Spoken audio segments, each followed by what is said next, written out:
গর্ভপাত কেন ঘটে? এর অনেক কারণ আছে, তার মধ্যে কিছু ইম্পর্টেন্ট কারণ আমি এখানে হাইলাইট করছি। কোন কোন লক্ষণ দেখলে আমরা বুঝবো যে গর্ভপাতের আশঙ্কা আছে? কি কারণে গর্ভপাত হচ্ছে সেটাকে আইডেন্টিফাই করা প্রথমত দরকার এবং তার ট্রিটমেন্টের প্রয়োজন, যাতে পরবর্তীকালে প্রেগনেন্সি নিলে এই চিকিৎসার পাশাপাশি আমরা কিভাবে মানসিকভাবে সাহায্য করতে পারি? কাউন্সিলিং করার খুব প্রয়োজন, যাতে পরবর্তীকালে প্রেগনেন্সি নিলে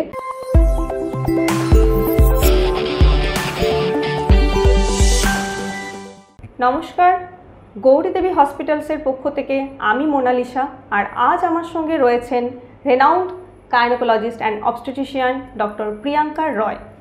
নমস্কার।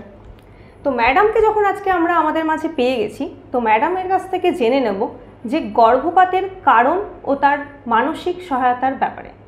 তো ম্যাডামের কাছে আমার প্রথম প্রশ্ন, গর্ভপাত কেন ঘটে? গর্ভপাত বা কমনলি যেটাকে আমরা বলি মিসক্যারেজ, এর অনেক কারণ আছে, তার মধ্যে কিছু ইম্পর্টেন্ট কারণ আমি এখানে হাইলাইট করছি। যেমন হচ্ছে কিছু ক্রোমোজোমাল অ্যানোমালি বা জিনগত ত্রুটির জন্য হতে পারে। এছাড়া মায়েদের কিছু ইনফেকশন যদি সেই সময় প্রেগনেন্সিতে হয়ে থাকে, সেটার জন্য গর্ভপাত হতে পারে। মায়েদের জরায়ুতে যদি কোনো ধরনের কোনো গঠনগত কোনো ত্রুটি থাকে, কিংবা কোনো ধরনের মায়েদের কোনো রকম মেডিকেল প্রবলেম, যেমন ধরুন ডায়াবেটিস বা থাইরয়েডের প্রবলেম, এই সমস্ত কারণে গর্ভপাত হতে পারে। আচ্ছা ম্যাডাম, কোন কোন লক্ষণ দেখলে আমরা বুঝবো যে গর্ভপাতের আশঙ্কা আছে? যদি কোনো প্রেগনেন্ট ওমেন প্রথম 3 থেকে 5 মাসের মধ্যে যদি পেটে ব্যথা বা হঠাৎ করে ব্লিডিং স্টার্ট হয়ে যায়, এ ধরনের কোনো সমস্যা নিয়ে আসে, তাহলে আমরা গর্ভপাতের আশঙ্কা করি এবং প্রয়োজনীয় সমস্ত রকম ইনভেস্টিগেশন করে আমরা বুঝতে পারি যে তার গর্ভপাতের আশঙ্কা আছে বা গর্ভপাত হতে চলেছে। আচ্ছা ম্যাডাম, সেক্ষেত্রে বারবার মিসক্যারেজ হলে মানে কি করব আমরা?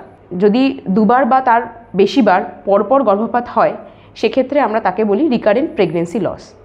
সেক্ষেত্রে আমাদের ভালো করে ইনভেস্টিগেশন করা উচিত এবং কি কারণে গর্ভপাত হচ্ছে সেটাকে আইডেন্টিফাই করা প্রথমত দরকার এবং তার ট্রিটমেন্টের প্রয়োজন, যাতে পরবর্তীকালে প্রেগনেন্সি নিলে সেই তার ট্রিটমেন্ট প্রপারলি হয়ে থাকে।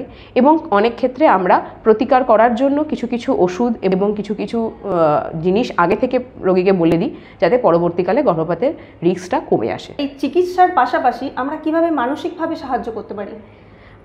মানসিক সহায়তা একটা খুব বড় ইম্পর্টেন্ট রোল এখানে রিকারেন্ট প্রেগনেন্সি লসে, কারণ এক্ষেত্রে মায়ের এবং সম্পূর্ণ পরিবারের ওপর একটা মানসিক চাপের সৃষ্টি হয়। বারবার প্রেগনেন্সি লস হলে মায়েদের যে ডিপ্রেশনে যাওয়ার একটা খুব আশঙ্কা থাকে। সেক্ষেত্রে মায়েদের ভালোভাবে কাউন্সিলিং করা, শুধু মায়েদের নয় এবং পরিবারের লোকদেরও মানসিক কাউন্সিলিং করার খুব প্রয়োজন, যাতে পরবর্তীকালে প্রেগনেন্সি নিলে তার সুস্থভাবে তার বাচ্চা জন্মগ্রহণ করতে পারে। আচ্ছা, পরবর্তীতে কি সুস্থভাবে গর্ভধারণ সম্ভব? হ্যাঁ, নিশ্চয়ই সম্ভব। যদি ঠিক সময় রোগী ডক্টরের কাছে আসেন এবং প্রপার চিকিৎসা করান, তাহলে প্রতিকার পদ্ধতি আছে।